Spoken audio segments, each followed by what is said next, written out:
ಪಂಚಾಯಿತಿ ವಿಶೇಷ ಕಾರ್ಯಕ್ರಮಕ್ಕೆ ಸ್ವಾಗತ. ನಾನು ಹರಿಪ್ರಸಾದ್. ದಿನದ ಪ್ರಮುಖ ಸುದ್ದಿಗಳ ನಿಖರ ವರದಿ, ಯಾವುದೇ ಪಕ್ಷಪಾತವಿಲ್ಲದ ನೇರ ಮಾತು, ನಿಮ್ಮನ್ನ ದಾರಿ ತಪ್ಪಿಸದ ವಿಶ್ವಾಸಾರ್ಹ ವಿಶ್ಲೇಷಣೆ. ಇದುವೇ ನ್ಯೂಸ್ 18ನ ಪಂಚಾಯಿತಿ. ಪಟ್ಟಕ್ಕಾಗಿ ಕಾಂಗ್ರೆಸ್ನಲ್ಲಿ ಪಟ್ಟು ಹಿಡಿತಾ ಇರುವಂತಹವರ ಪಟ್ಟಿ ಈಗ ಬೆಳೀತಾನೆ ಇದೆ. ಸಿಎಂ ಪಟ್ಟಕ್ಕಾಗಿ ಒಬ್ಬರು ಪಟ್ಟು ಹಿಡಿದಿದ್ರೆ ಅವರನ್ನು ಹಿಂದಕ್ಕೆ ಜಗ್ಗಿ ಷರತ್ತುಗಳ ಸಮೇತ ಕೂರೋದಕ್ಕೆ ತಯಾರಾದವರ ಪಟ್ಟಿಯೂ ದೊಡ್ಡದಿದೆ. ಇದರ ನಡುವೆ ಹೊಸ ಶಾಸಕರು ಮಂತ್ರಿಗಳಾಗುವ ಕನಸಿನೊಂದಿಗೆ ಪತ್ರದ ಮೂಲಕ ಪಟ್ಟು ಹಿಡಿದಿದ್ದಾರೆ. ಇದುವೇ ಇವತ್ತಿನ ಪಂಚಾಯಿತಿಯ ಮೊದಲ ಸುದ್ದಿ, ಪಟ್ಟಕ್ಕಾಗಿ ಪಟ್ಟು. ಕಾಂಗ್ರೆಸ್ನಲ್ಲಿ ಸದ್ಯ ಇರೋ ಒಂದೇ ಅವಧಿಯಲ್ಲಿ, ಈಗ ಏನು ಸರ್ಕಾರ ಬಂದಿದೆ ಈ ಅವಧಿಯಲ್ಲೇನೆ ಎಲ್ಲರೂ ಅಧಿಕಾರ ಅನುಭವಿಸಿಬಿಡೋಣ ಅನ್ನುವಂಥ ಮನಸ್ಥಿತಿ ಎದ್ದು ಕಾಣಿಸತೊಡಗಿದೆ. ಮುಂದೆ ಅಧಿಕಾರಕ್ಕೆ ಬರ್ತೀವೋ ಇಲ್ವೋ, ಈಗ ಇರೋದ್ರಲ್ಲೇ ಆದಷ್ಟು ಅಧಿಕಾರ ಸಿಗಲಿ ಎನ್ನುವಂಥ ಆಸೆಯಲ್ಲಿ ಬಹಳ ಜನರಿರುವಂಥದ್ದು ಗೋಚರಿಸ್ತಾ ಇದೆ. CM ಆಗುವ ಆಸೆ, KPCC ಅಧ್ಯಕ್ಷರಾಗುವ ಆಸೆ, DCM ಆಗುವ ಆಸೆ, ದಲಿತ ಮುಖ್ಯಮಂತ್ರಿಯ ಆಸೆ, ಮಂತ್ರಿ ಆಗುವ ಆಸೆ, ಹೀಗೆ ಆಸೆಯ ಪಟ್ಟಿಯ ಜೊತೆಗೆ ಆಸೆ ಪಡುವವರ ಪಟ್ಟಿಯೂ ಬೆಳೀತಾ ಇದೆ. ಇದಕ್ಕೆ ಹೊಸ ಸೇರ್ಪಡೆ ಅಂದರೆ ಕಾಂಗ್ರೆಸ್ನಲ್ಲಿ ಮೊದಲ ಬಾರಿಗೆ ಶಾಸಕರಾಗಿರುವವರ ಆಸೆ. ಈ ಶಾಸಕರು ತಮ್ಮನ್ನೇ ಒಂದು ಗುಂಪು ಮಾಡಿಕೊಂಡು ಅದನ್ನೇ ಒಂದು ಗುಂಪು ಅಂತೇಳಿ ಪರಿಗಣಿಸಿ ಆ ಗುಂಪಿಗೆ ಸಂಪುಟದ ಹತ್ರ 15% ಹೆಚ್ಚು ಭಾಗದ ಪ್ರಾತಿನಿಧ್ಯ ಸಿಗಬೇಕು ಅಂತ ಹೇಳ್ತಿದ್ದಾರೆ. ಅಷ್ಟಕ್ಕೂ ಈ ಗುಂಪು ಮೊದಲ ಬಾರಿಗೆ ಶಾಸಕರಾಗಿರುವಂಥವ್ರದ್ದು. ಜೀವನದಲ್ಲಿ ಒಮ್ಮೆ ಶಾಸಕರಾಗಿದ್ದೇವೆ, ಹೀಗೆ ಮೊದಲ ಬಾರಿ ಶಾಸಕರಾಗಿರುವಾಗಲೇ ಮಂತ್ರಿಯೂ ಆದರೆ ಒಳ್ಳೆಯದು ಅನ್ನುವಂಥ ಯೋಚನೆ ಈ ಶಾಸಕರಲ್ಲಿದೆ. ಇದೇ ಕಾರಣಕ್ಕಾಗಿ ಪತ್ರ ಬರೆದಿದ್ದಾರೆ. ಮತ್ತೊಂದೆಡೆ ಆಲ್ರೆಡಿ ಪಟ್ಟದಲ್ಲಿ ಕುಳಿತಿರುವವರು ಮುಂಬಡ್ತಿ ಬಯಸ್ತಾ ಇದ್ದಾರೆ. ಈಗಿರುವಂತಹ ಸ್ಥಿತಿಗಿಂತ ಮೇಲಕ್ಕೆ ಹೋಗಬೇಕು ಅಂತ. ಮಂತ್ರಿಗಳಿಗೆ ಮುಖ್ಯಮಂತ್ರಿಗಳಾಗುವಂಥ ಕನಸು, ಅಥವಾ ಉಪಮುಖ್ಯಮಂತ್ರಿಯವರು ಮುಖ್ಯಮಂತ್ರಿ ಆಗಬೇಕು ಅಂತ ಕನಸು, ಮಂತ್ರಿಗಳಿಗೆ ಉಪಮುಖ್ಯಮಂತ್ರಿ ಆಗಬೇಕು ಅಂತ ಕನಸು. ಹೀಗೆ ಕನಸುಗಳ ಪಟ್ಟಿ ಜೋರಾಗ್ತಾ ಇದೆ, ಜೋರಾಗಿ ಬೆಳೀತಾ ಇದೆ. ಅದನ್ನು ನಿಮಗೆ ಒಂದು ವಿವರವಾದಂತಹ ವರದಿ ಮೂಲಕವಾಗಿ ತೋರಿಸ್ತೀನಿ. ಯಾರ್ಯಾರ ಮನಸ್ಸಿನಲ್ಲಿ ಏನೇನು ಅಡಗಿದೆ, ಯಾರ್ಯಾರು ಏನೇನು ಮಾತನಾಡ್ತಾ ಇದ್ದಾರೆ, ಏನು ಕತೆ ಅನ್ನೋದನ್ನು ನಿಮಗೆ ತೋರಿಸ್ತೀನಿ. ಇನ್ನು ಇವತ್ತಿನ ಪಂಚಾಯಿತಿಯ ಎರಡನೇ ಸುದ್ದಿ, ಶಾಸಕನ ಬಂಧನದ ಹಿಂದೆ ಸ್ವಾಮೀಜಿ. ಶಿರಹಟ್ಟಿ ಶಾಸಕ ಡಾಕ್ಟರ್ ಚಂದ್ರು ಲಮಾಣಿ ಕಾಮಗಾರಿಗಾಗಿ ಕಮಿಷನ್ ಪಡೆಯುತ್ತಿದ್ದಾಗ ಲೋಕಾಯುಕ್ತ ಪೊಲೀಸರ ಬಲೆಗೆ ಬಿದ್ದಿದ್ರು. ಅದಕ್ಕೆ ಇದನ್ನು ರಾಜಕೀಯ ಷಡ್ಯಂತ್ರ ಅಂತೇಳಿ BJPಯವರು ಬಿಂಬಿಸೋದಕ್ಕೆ ಹೊರಟಿದ್ದಾರೆ. ಜಾತಿಯ ಹೆಸರನ್ನು ಕೂಡ ಮುನ್ನೆಲೆಗೆ ತರಲಾಗಿದೆ. ಕಮಿಷನ್ ಪಡೆಯುತ್ತಿದ್ದ ಶಾಸಕರ ಬಂಧನಕ್ಕೆ ಒಬ್ಬ ಸ್ವಾಮೀಜಿ ಕಾರಣ ಅನ್ನೋದರ ಬಗ್ಗೆಯೂ ಕೂಡ ದೂರುಗಳು ಬರತೊಡಗಿದ್ದಾವೆ.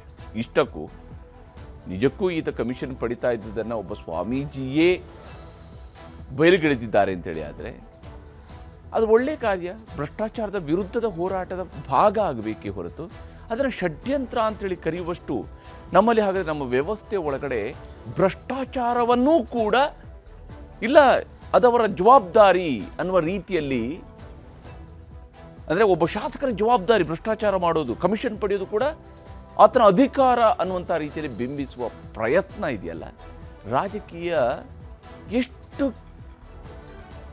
ಎಷ್ಟರ ಮಟ್ಟಿಗೆ ತನ್ನ ಮೌಲ್ಯಗಳನ್ನು ಕಳ್ಕೊಳ್ಳೋದ್ರ ಕಡೆಗೆ ಹೊರಟಿದೆ, ಹೆಜ್ಜೆ ಹಾಕ್ತಾ ಇದೆ ಅನ್ನೋದಕ್ಕೆ ಇದಕ್ಕಿಂತ ಬೆಸ್ಟ್ ಎಕ್ಸಾಂಪಲ್ ಇರೋದಕ್ಕೆ ಸಾಧ್ಯನೇ ಇಲ್ಲ. ಯಾಕಂದರೆ ಇದರಲ್ಲಿ ಒಬ್ಬೊಬ್ಬರು ಆಡ್ತಾ ಇರುವಂಥ ಮಾತುಗಳನ್ನು ಕೇಳಿಸ್ಕೊಂಡಾಗ, ಯಾಕಂದರೆ ಲೋಕಾಯುಕ್ತ ಅಧಿಕಾರಿಗಳು ಹೋಗಿ ರೇಡ್ ಮಾಡಿರುವಂಥದ್ರಲ್ಲೂ ಕೂಡ ಷಡ್ಯಂತ್ರ ಇದೆ ಅಂತೇಳಿ ಆದರೆ,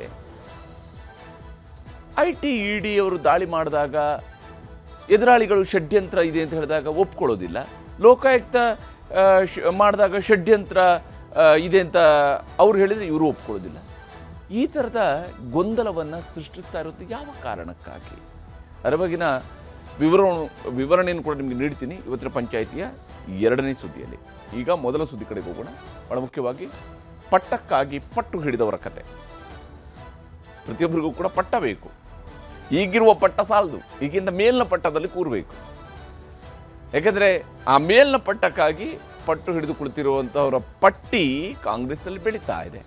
ಯಾರ್ಯಾರಿದ್ದಾರೆ, ಏನೇನು ಹೇಳ್ತಿದ್ದಾರೆ, ಏನೇನು ಅಭಿಪ್ರಾಯಗಳನ್ನು ಹೊಂದಿದ್ದಾರೆ, ಮುಖ್ಯಮಂತ್ರಿ ಆಗುವ ಆಸೆ, ದಲಿತ ಮುಖ್ಯಮಂತ್ರಿ ಆಸೆ, PCC ಅಧ್ಯಕ್ಷರಾಗುವ ಆಸೆ, ಮಂತ್ರಿಗಳಾಗುವ ಆಸೆ, ವರದಿಯನ್ನು ತೋರಿಸ್ತೀನಿ.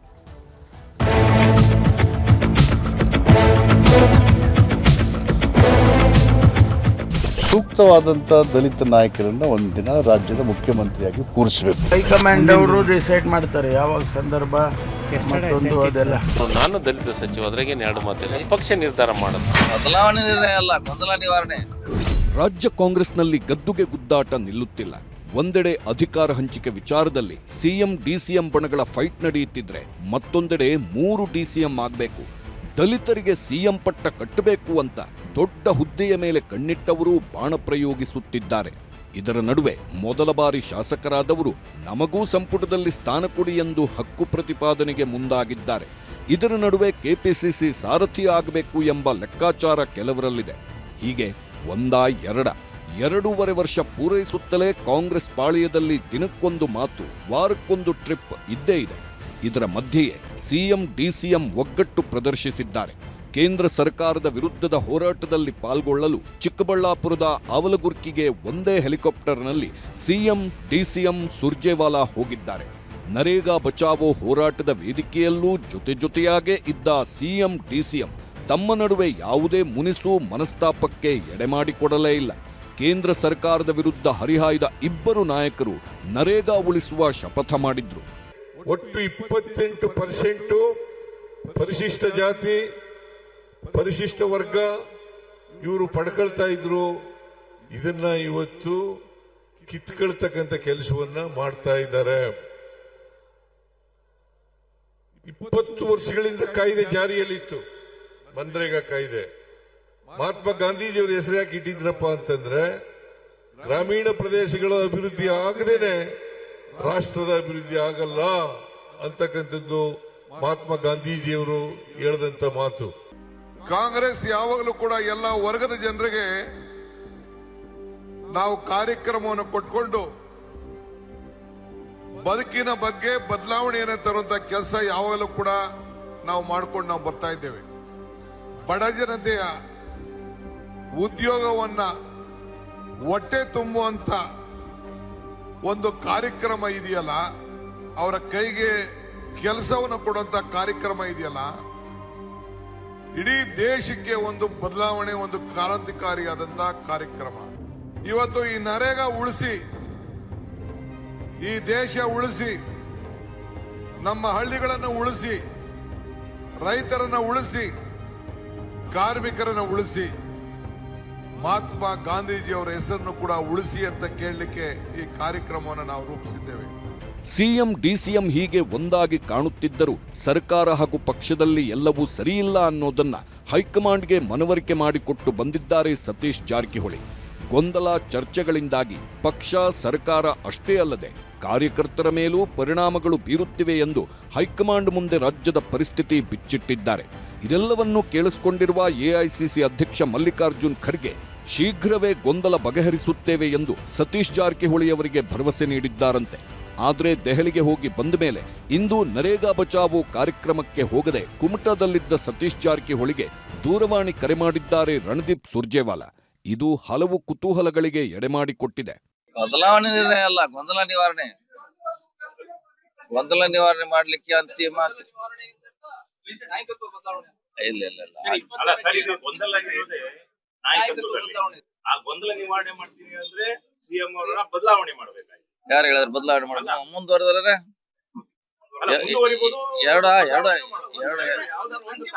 ಅದೇ ನಾವ್ ಹೇಳಿದ್ದು ಕೂಡ ಅದೇ. ಗೊಂದಲ ನಿವಾರಣೆ ಅಂದ್ರೆ ಯಾವ್ದಾರ ಒಂದು ಬ್ರೇಕ್ ಹಾಕ್ಲೇಬೇಕು. ಎಸ್ ಆರ್ ನೋ, ಅದು ಬ್ರೇಕ್ ಹಾಕ್ಲೇಬೇಕಂತ ವಿನಂತಿ ಮಾಡಿದೀವಿ. ಖರ್ಗೆ ಜಿ ಅವರು ಆದಷ್ಟು ಬೇಗ ಡಿಸಿಷನ್ ಅಂತ ಹೇಳಿದ್ದಾರೆ. ಅದಾಗಬೇಕು. ಯಾಕಂದ್ರೆ ನಮ್ಮ ಪಕ್ಷದಲ್ಲಿ ಬಹಳಷ್ಟು ಗೊಂದಲ ಇದೆ, ಕಾರ್ಯಕರ್ತರಲ್ಲಿ ಗೊಂದಲ ಇದೆ, ಪಕ್ಷದಲ್ಲಿದೆ, ಸರ್ಕಾರದಲ್ಲಿದೆ. ಹಿಂಗಾಗಿ ಅದಾಗ್ಲೇಬೇಕು. ನೋಡಿ, ಯಾರು ಆಗ್ಬೇಕು ಬಿಡಬೇಕು ಅನ್ನೋದು ನಮ್ಮ ಪಕ್ಷ ತೀರ್ಮಾನ ಮಾಡ್ತಿದೆ. ಅದು ನಂಬಿಕೆ ಇಲ್ಲ. ಯಾರು ಆಗ್ಬೇಕಾ, ಮುಂದುವರಿಬೇಕಾ, ಮತ್ತಾರ ಆಗ್ಬೇಕು ಅನ್ನೋದು ಹೈಕಮಾಂಡ್ ತೀರ್ಮಾನ ಮಾಡೋದು. ಅದ್ರ ಬಗ್ಗೆ ನಾವೇನು ಹೇಳಿಕ್ಕಾಗಲ್ಲ. ಹಾಗಾದ್ರೆ ಅಧಿಕಾರ ಹಂಚಿಕೆ ಸೂತ್ರ ಹೆಣೆದಿದೆಯಾ ಹೈಕಮಾಂಡ್ ಎಂಬ ಪ್ರಶ್ನೆಗೆ ಸ್ಪಷ್ಟ ಉತ್ತರ ಯಾರಿಂದಲೂ ಸಿಕ್ತಿಲ್ಲ. ಒಪ್ಪಂದವಾಗಿದೆ ಅಂತ ಕೆಲವರು ಹೇಳುತ್ತಿದ್ರೆ, ಇಲ್ಲ ಅಂತ ಇನ್ನು ಕೆಲವರು ಪ್ರತಿಪಾದಿಸುತ್ತಿದ್ದಾರೆ. ಮತ್ತೊಂದಿಷ್ಟು ಮಂದಿ ಅದೇನೇ ಆಗಿದ್ದರೂ ಅದು ಆ 3 ಜನರಿಗೆ ಮಾತ್ರ ಗೊತ್ತು, ನಮಗೆ ಅದೆಲ್ಲ ಗೊತ್ತಿಲ್ಲ ಎಂದು ನಯವಾಗಿಯೇ ಗೊಂದಲಗಳನ್ನ ಅಲ್ಲಗಳೆಯುವ ಪ್ರಯತ್ನ ಮಾಡುತ್ತಿದ್ದಾರೆ. ಇಬ್ರಿಗೆ ಭೇಟಿ ಆಗಿದ್ದಾರೆ, ಇಬ್ರಿಗೆ ಮಾತಾಡಿದ್ದಾರೆ. ಅವ್ರಿಗೆ ಏನೇನು ಹೇಳಬೇಕೆಲ್ಲ ಹೇಳಾಗಿದೆ. ಇವಾಗ ಸದ್ಯಗಂತೂ ಏನು ಡಿಸಿಷನ್ ಆಗಿಲ್ಲ. ಏನಾದರೂ ಡಿಸಿಷನ್ ಆಗಿದ್ರೆ ತಮಗೆಲ್ಲ ತಿಳಿಸ್ತೀವಿ. ಏನು ಡಿಸಿಷನ್ ಆಗಿಲ್ಲ ಅಂತ ನೀವು ಹೇಳ್ತೀರಾ? ಸಿದ್ದರಾಮಯ್ಯನವ್ರ ಮಗನೇ ಹೇಳ್ತಿದ್ದಾರೆ 5 ವರ್ಷ ನಮ್ಮ ತಂದೆಯವರೇ ಮುಂದುವರಿದಾರೆ, ಡಿಸಿಷನ್ ಆಗಿದೆ ಅಂತಾನೆ ಹೇಳ್ತಿದ್ದಾರೆ. ಅಲ್ಲ ಡಿಸಿಷನ್ ಅಂದರೆ ತೆಗೆಯೋದು ಡಿಸಿಷನ್ ಆಗಿಲ್ಲ, ಬೇರೆಯವ್ರಿಗೂ ಮಾಡೋದು ಡಿಸಿಷನ್ ಆಗಿಲ್ಲ. ಸದ್ಯಕ್ಕೆ ಹೈಕಮಾಂಡು ನಮ್ಮ ಇನ್ಚಾರ್ಜ್ ಅಂದ್ರೆ ರಣದೀಪ್ ಸಿಂಗ್ ಸುರ್ಜೇವಾಲಾ ಅವರಿದ್ದಾರೆ, GS ವೇಣುಗೋಪಾಲ್ ಅವರಿದ್ದಾರೆ, ರಾಹುಲ್ ಗಾಂಧಿ ಅವರು ಮತ್ತು ಅಧ್ಯಕ್ಷರು ಎಲ್ಲ ಕೂತ್ಕೊಂಡು ಅವ್ರು ಮಾತಾಡಿ ಅದು ಒಂದು ಏನು ಡಿಸಿಷನ್ ತೊಗೊಂಡಾಗ ಡಿಸೈಡ್ ಯಾವುದೇ ಡಿಸಿಷನ್ ಇಲ್ಲಿ ತಮಗೆಲ್ಲ ತಿಳಿಸ್ತಾರೆ. ಅದು 2-3 ಜನರ ಮಧ್ಯದಲ್ಲಿ ಮಾತುಕತೆ ಆಗಿರೋದು. So only they are privy to it. So ಅವ್ರಿಗೆ ಗೊತ್ತಿದೆ.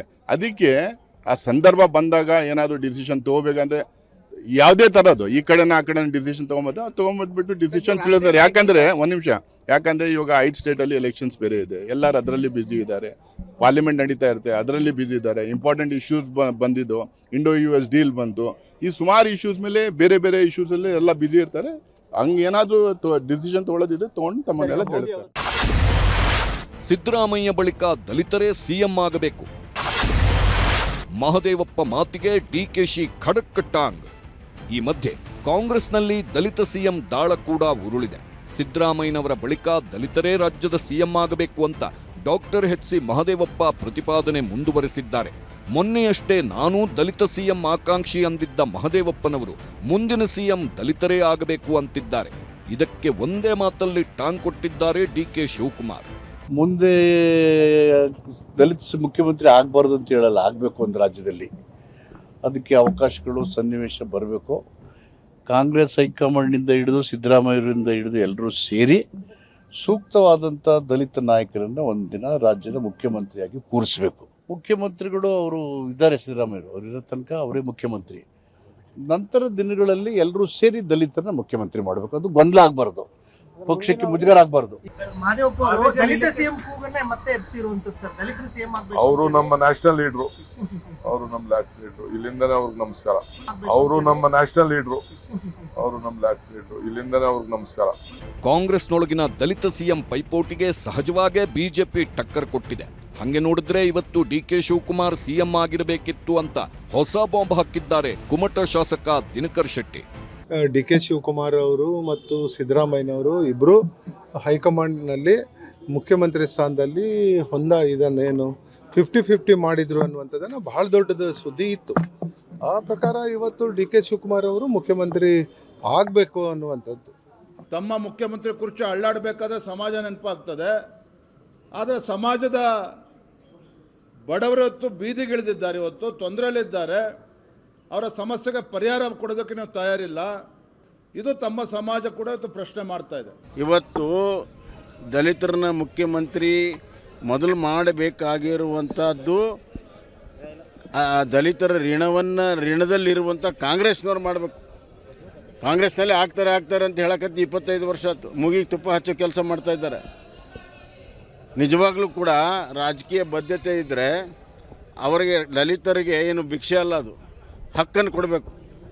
ಯಾಕಂದರೆ ಅಷ್ಟು 75 ವರ್ಷ ನಿರಂತರವಾಗಿ ಬೆಂಬಲ ಮಾಡಿದೆ ಕಾಂಗ್ರೆಸ್ನವರು ದಲಿತರನ್ನ. ರಾಹುಲ್ ಗಾಂಧಿ ಖರ್ಗೆಗೆ 31 ಫಸ್ಟ್ ಟೈಮ್ ಶಾಸಕರ ಪತ್ರ.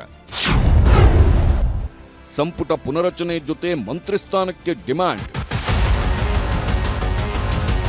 ಕಾಂಗ್ರೆಸ್ನಲ್ಲಿ ಪ್ರತಿದಿನವೂ ನಾಯಕತ್ವ ಬದಲಾವಣೆಯ ಕಿಚ್ಚು ಮಾತ್ರವೇ ದೊಡ್ಡ ಸದ್ದು ಮಾಡುತ್ತಿತ್ತು. ಆದ್ರಿವತ್ತು ಕಾಂಗ್ರೆಸ್ ಪಕ್ಷದ ಹೊಸ ಶಾಸಕರುಗಳು ಹೊಸ ವರಸೆ ಶುರು ಮಾಡಿದ್ದಾರೆ. ಸಂಪುಟ ಪುನರಚನೆಗೆ ಆಗ್ರಹಿಸಿ ಫಸ್ಟ್ ಟೈಮ್ ಗೆದ್ದಿರುವ 31 ಶಾಸಕರು ಹೈಕಮಾಂಡ್ಗೆ ನೇರವಾಗಿ ಪತ್ರ ರವಾನಿಸಿದ್ದಾರೆ. ಲೋಕಸಭೆ ವಿಪಕ್ಷ ನಾಯಕ ರಾಹುಲ್ ಗಾಂಧಿ ರಾಷ್ಟ್ರೀಯ ಕಾಂಗ್ರೆಸ್ ಅಧ್ಯಕ್ಷ ಮಲ್ಲಿಕಾರ್ಜುನ್ ಖರ್ಗೆ ಅವರಿಗೆ ಸಂಪುಟ ಪುನರಚನೆ ಮಾಡಿ ಮಂತ್ರಿ ಸ್ಥಾನ ಕೊಡಬೇಕು ಅಂತ ಒತ್ತಾಯಿಸಿದ್ದಾರೆ. ಬರೀ ರಾಹುಲ್ ಖರ್ಗೆ ಅವರಿಗಷ್ಟೇ ಅಲ್ಲ, ಮುಖ್ಯಮಂತ್ರಿ ಸಿದ್ದರಾಮಯ್ಯನವರಿಗೆ, ಉಪಮುಖ್ಯಮಂತ್ರಿ ಕೆಪಿಸಿಸಿ ಅಧ್ಯಕ್ಷರೂ ಆಗಿರುವ DK ಶಿವಕುಮಾರ್, ಎಐಸಿಸಿ ಪ್ರಧಾನ ಕಾರ್ಯದರ್ಶಿಗಳಾದ ರಣದೀಪ್ ಸಿಂಗ್ ಸುರ್ಜೇವಾಲಾ, KC ವೇಣುಗೋಪಾಲ್ ಅವರಿಗೂ ಫಸ್ಟ್ ಟೈಮ್ ಗೆದ್ದಿರುವ 31 ಶಾಸಕರು ಸಹಿ ಹಾಕಿ ಪತ್ರ ರವಾನಿಸಿದ್ದಾರೆ. ಕಾಂಗ್ರೆಸ್ನಿಂದ ಮೊದಲ ಬಾರಿ 38 ಶಾಸಕರು ಆಯ್ಕೆಯಾಗಿದ್ದಾರೆ. ಈ ಮೂಲಕ ಯುವಕರ ಅವಶ್ಯಕತೆ ಇದೆ ಅಂತ ಜನ ಸಂದೇಶ ಕೊಟ್ಟಿದ್ದಾರೆ. ಮೊದಲ ಬಾರಿ ಗೆದ್ದವರಿಗೆ ರಾಜ್ಯ ಸಂಪುಟದಲ್ಲಿ ಸಚಿವ ಸ್ಥಾನ ನೀಡಿ ಜನಾದೇಶಕ್ಕೆ ಮನ್ನಣೆ ನೀಡಬೇಕು. ಸಂಪುಟ ಪುನರಚನೆ ಸಮಯದಲ್ಲಿ 38 ಶಾಸಕರಲ್ಲಿ ಕನಿಷ್ಠ 5 ಹೊಸ ಯುವಕರಿಗೆ ಮಂತ್ರಿ ಸ್ಥಾನ ಕೊಡಬೇಕು ಅನ್ನೋದು ನಮ್ಮ ಬೇಡಿಕೆಯಾಗಿದೆ. ಬೇರೆ ಬೇರೆ ರಾಜ್ಯಗಳಲ್ಲಿ ಮೊದಲ ಬಾರಿ ಶಾಸಕರನ್ನೇ ಮುಖ್ಯಮಂತ್ರಿಗಳನ್ನಾಗಿ ಮಾಡಿದ್ದಾರೆ. ಸಚಿವ ಸ್ಥಾನಮಾನವನ್ನು ಹೊಸಬರಿಗೆ ಕೊಟ್ಟಿದ್ದಾರೆ. ಕರ್ನಾಟಕದಲ್ಲೂ ಹೊಸಬರಿಗೆ ಅವಕಾಶ ನೀಡಿದ್ರೆ 2028ರ ಚುನಾವಣೆ ಗೆಲ್ಲಲು ಸಹಕಾರಿಯಾಗಲಿದೆ. ಪಕ್ಷನಿಷ್ಠೆ ಸೈದ್ಧಾಂತಿಕವಾಗಿ ಗಟ್ಟಿಯಾಗಿರುವ ಮೊದಲ ಸಲ ಶಾಸಕರಾದವರಿಗೆ ಅವಕಾಶ ನೀಡಬೇಕು ಅನ್ನೋದು ನಮ್ಮ ಕಳಕಳಿಯ ಮನವಿ. ಇಂತಿ 31 ಹೊಸ ಕಾಂಗ್ರೆಸ್ ಶಾಸಕರು. ಯಾರಾದ್ರೂ ಒಳ್ಳೆ ಅಧಿಕಾರ ಕೊಡಲಿಕ್ಕೆ ಆಸಕ್ತಿ ಇರುವಂಥ ಸಚಿವರುಗಳು ಕೆಲಸ ಮಾಡಲಿ, ಅಂಥವ್ರಿಗೆ ಒಂದು ಅವಕಾಶ ಮಾಡಿಕೊಡಿ ಅಂತ ನಮ್ದೊಂದು ಬೇಡಿಕೆ. ಇದನ್ನೀಗಾಗಲೇ ಮುಖ್ಯಮಂತ್ರಿಗಳ ಗಮನಕ್ಕೂ ತಂದಿದ್ದೀವಿ, ಮಾನ್ಯ ಉಪಮುಖ್ಯಮಂತ್ರಿಗಳ ಗಮನಕ್ಕೂ ಕೂಡ ತಂದಿದ್ದೀವಿ. CLP ಸಭೆಯಲ್ಲಿ ಚರ್ಚೆಗಳಾಗಿದೆ. ಶಾಸಕರು ನೇರವಾಗಿ ಅಪಾದನೆಗಳು ಮಾಡಿದ್ದಾರೆ. ನಮಗೆ ಸರಿಯಾಗಿ ಸ್ಪಂದನೆ ಸಿಗ್ತಾ ಇಲ್ಲ, ನಮಗೆ ಸರಿಯಾದ ಅನುದಾನಗಳು ಸಿಗ್ತಾ ಇಲ್ಲ, ನಮ್ಗೆ ಯಾರು ಭೇಟಿ ಅವಕಾಶ ಮಾಡಿಕೊಡ್ತಾ ಇಲ್ಲ, ಗೌರವ ಕೊಡ್ತಾ ಇಲ್ಲ ಅಂತೇಳಿ ಸಾಕಷ್ಟು ಸಲ ಹೇಳಿದ್ದಾರೆ. ಇದೇನು ಹೊಸ್ತೇನಲ್ಲ ಇದು. ಸೊ ಅದ್ರ ಪ್ರಯುಕ್ತ ಒಂದು ಮನವಿಯನ್ನು ಕೊಡಬೇಕು. AICCಗೆ ಮನವಿ ಕೊಟ್ಟಿದ್ದಾರೆ. ಅದ್ರಲ್ಲಿ ಏನು ಸರ್ ನೀವು ಏನಾರು ಬರೆದಿದ್ದೀರಾ ಸರ್? ನೀವು ನಾನೇನಿಲ್ಲ, ನಾನು ಸಹಿ ಮಾಡಿದ್ದೀನಿ. ಕೆಲವು ಬದಲಾವಣೆ ಬೇಕು, ಬದಲಾವಣೆ ಮಾಡಿಕೊಡಿ ಸ್ವಾಮಿ ಅಂತ ಹೇಳಿದ್ದೀನಿ. ನಮ್ಮ ರಾಷ್ಟ್ರೀಯ ನಾಯಕರ ಹತ್ರ ಒಂದು ಮನವಿ ಮಾಡ್ಕೊಂಡಾಗ ಒಂದು ಹೊಸಬ್ರಿಗೆ ಗೆದ್ದಂಥ ಫಸ್ಟ್ ಟೈಮ್ ಗೆದ್ದಂಥವ್ರಿಗೆ ಒಂದು ಅವಕಾಶ ಕೊಡ್ರಿ ಅಂತಕ್ಕಂಥ ಮನವಿ, ಒತ್ತಾಯ ಇಲ್ಲ. ಅವರು ಎಷ್ಟು ಬೇಕಾದ್ರೆ ಕೊಡ್ಬೋದು. ನಮ್ಮ 38 ಜನ ಸೈನ್ ಮಾಡ್ತಿರತ್ತೆ. ಅದರಿಂದ ನಾವು 10 ಜನಕ್ಕೆ ಮನವಿ ಮಾಡ್ಕೊಂಡ್ರೆ ಅದರಿಂದ ಒಂದು ಹೈಕಮಾಂಡ್ ಕೊಟ್ಟರೆ ಪಕ್ಷದ ಹಿತದೃಷ್ಟಿಯಿಂದ ಒಳ್ಳೇದಾಗತ್ತೆ ಅಂತ ಒಂದು ಕಳಕಳೆ ಮನವಿ. ನಮ್ಮ ರಾಷ್ಟ್ರೀಯ ಅಧ್ಯಕ್ಷರು ಮತ್ತು ರಾಹುಲ್ ಗಾಂಧಿ ಅವರಿಗೆ ಮತ್ತು ನಮ್ಮ ರಾಜ್ಯಾಧ್ಯಕ್ಷರು DK ಶಿವಕುಮಾರ್ ಸಾಹೇಬರು ಮುಖ್ಯಮಂತ್ರಿಗಳು ಮನವಿ ಮಾಡ್ಕೊಂಡಾರೆ. ನಾವು ನಮಗೊಂದು ಅವಕಾಶ ಮಾಡಿಕೊಡಿ ಅಂತ 30-35 ಜನ ಯಾವ್ದ್ರಲ್ಲ ಅದರ ಒಂದು ಜವಾಬ್ದಾರಿ ಕೊಡಿ. ಅದರಲ್ಲಂತೂ ನೀವು ಹೇಳ್ದಂಗೆ ಸಚಿವ ಸಂಪುಟದಲ್ಲಿ ಅವಕಾಶ ಸಿಕ್ಕಂಥ ಸಂದರ್ಭದಲ್ಲಿ ಇದ್ದರೆ ನಾವು ಯಾರಾದರೂ ಒಬ್ಬರು ಕೊಡಿ ಅಂತ, ಇವ್ರಿಗೆ ಕೊಡಿ ನನ್ನ ಯಾಕಂದರೆ ನಾವು ಯಾಕೆ ಹೇಳ್ತೀವಿ ಅಂತಂದರೆ ಕೆಲವು ನಮ್ಮವ್ರಿಗೆ ಅವಕಾಶ ಸಿಕ್ಕಿದ್ರೆ ಒಂದು ರೀತಿಲಿ ಹುಮ್ಮಸ್ ಸಿಗ್ತದೆ ಅಂತ, ಕೆಲಸ ಮಾಡೋಕೆ ಹುಮ್ಮಸ್ ಸಿಗ್ತದೆ. ಆ ವಿಚಾರದಲ್ಲಿ ಕೊಡಲೇಬೇಕು ಅಂತ ನಾವೇನೂ ಇಲ್ಲ. ಕೊಟ್ಟರೆ ಖುಷಿಯಾಗಿ ಯಾರಾದ್ರೂ ಒಬ್ಬರು ಕೊಡಲಿ. ಒಂದು ಅವಕಾಶಗಳು ಸಿಕ್ಕಿದ್ರೆ ಮುಂದಿನ ದಿನಗಳಲ್ಲಿ ನಾವು ನಮಗೆ ಸಚಿವ ಸ್ಥಾನ ಸಿಗಲಿ ಅನ್ನೋ ಉದ್ದೇಶದಿಂದ ಮಾಡಿದ್ದಾರೆ ಹೊರತು ಯಾವುದೇ ಬೇರೆ ಥರದ ಅರ್ಥ ಕಲಿಸ ಅವಶ್ಯಕತೆ ಇಲ್ಲ ಅಂತ ನಾನು ಈ ಮುಖಾಂತರ ತಿಳಿಸೋಕ್ಕೆ ಇಷ್ಟಪಡ್ತೀನಿ. ಯಾವ ಪಕ್ಷದಲ್ಲಿ ಯುವಕರಿಗೆ ಅವಕಾಶಗಳು ಸಿಕ್ಕಿದ್ರೆ ಫಸ್ಟ್ ಟೈಮ್ ಗೆದ್ದಿರೋರು ಸಚಿವರಾಗಲಿ ಅನ್ನೋ ಉದ್ದೇಶದಿಂದ ಮಾಡಿರೋಂಥ ಕೆಲಸ ಇದು. ಅದಕ್ಕಾಗಿ ಇದಕ್ಕೆ ವಿಶೇಷವಾದ ಅರ್ಥ ಕಲಿಸೋ ಅವಶ್ಯಕತೆ ಇಲ್ಲ. ಮಂತ್ರಿ ಪದವಿಗಾಗಿ 31 ಹೊಸ ಶಾಸಕರು ಪತ್ರ ಬರೆದಿರುವ ಬಗ್ಗೆ ಹಿರಿಯ ಸಚಿವರು ರಿಯಾಕ್ಟ್ ಮಾಡಿದ್ದಾರೆ. ಹೈಕಮಾಂಡ್ ತೀರ್ಮಾನಕ್ಕೆ ಎಲ್ಲರೂ ಬದ್ಧರಾಗಿರಬೇಕು ಎಂಬ ಕಿವಿಮಾತು ಹೇಳಿದ್ದಾರೆ. ಹೈಕಮಾಂಡ್ ಏನು ತೀರ್ಮಾನ ಅದಕ್ಕೆ ಎಲ್ಲರೂ ಬದ್ಧರಾಗಬೇಕಲ್ಲ. ಈಗ ಯಾರು ಮೊದಲ CM ಆಗಿ ನಮ್ದೇನು ವಿರೋಧ ಇಲ್ಲ, ಅವಕಾಶ ಬಂದಾಗ ಆಗಲಿ ಯಾರಾದರೂ, ಅದಕ್ಕೇನಿದೆ. ಸಿಎಂ ಸೀಟು ಸಂಘರ್ಷದ ಸಮಯದಲ್ಲೇ ಕಾಂಗ್ರೆಸ್ನ ಕಿರಿಯ ಶಾಸಕರು ಹೊಸದಾಗಿ ಧ್ವನಿ ಎತ್ತಿದ್ದಾರೆ. ಈಗ ಮೊದಲ ಬಾರಿಯ ಶಾಸಕರಲ್ಲಿ ಯಾರಿಗೆ ಮಂತ್ರಿ ಸ್ಥಾನ ಸಿಗುತ್ತೆ ಎಂಬ ಕುತೂಹಲ ಒಂದೆಡೆಯಾದರೆ, ಇಷ್ಟಕ್ಕೂ ರಾಜ್ಯದಲ್ಲಿ ಸಚಿವ ಸಂಪುಟ ಪುನರಚನೆ ಅಥವಾ ಸಿಎಂ ಬದಲಾವಣೆಯಲ್ಲಿ ಅಂತಿಮ ತೀರ್ಮಾನ ಯಾವಾಗ ಎಂಬ ಪ್ರಶ್ನೆಗೆ ಮೊದಲು ಉತ್ತರ ಸಿಗಬೇಕಿದೆ.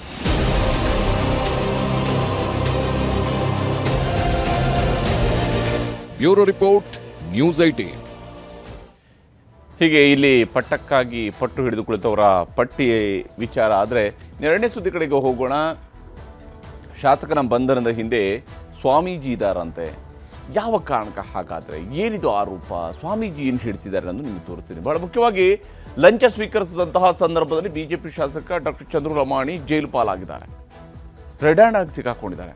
ಒಂದು ಕಾಮಗಾರಿಗೆ ಬೇಕಾಗಿ ಹಣ ಪಡೆಯೋದಕ್ಕೆ ಹೋದಾಗ ಲೋಕಾಯುಕ್ತ ಟ್ರ್ಯಾಪ್ ಆಗಿದ್ದಾರೆ. ಆದರೆ ಹಾಗೆ ಟ್ರ್ಯಾಪ್ ಆಗೋದ್ರ ಹಿಂದೆ ಸ್ವಾಮೀಜಿ ಇದ್ದಾರಂತೆ.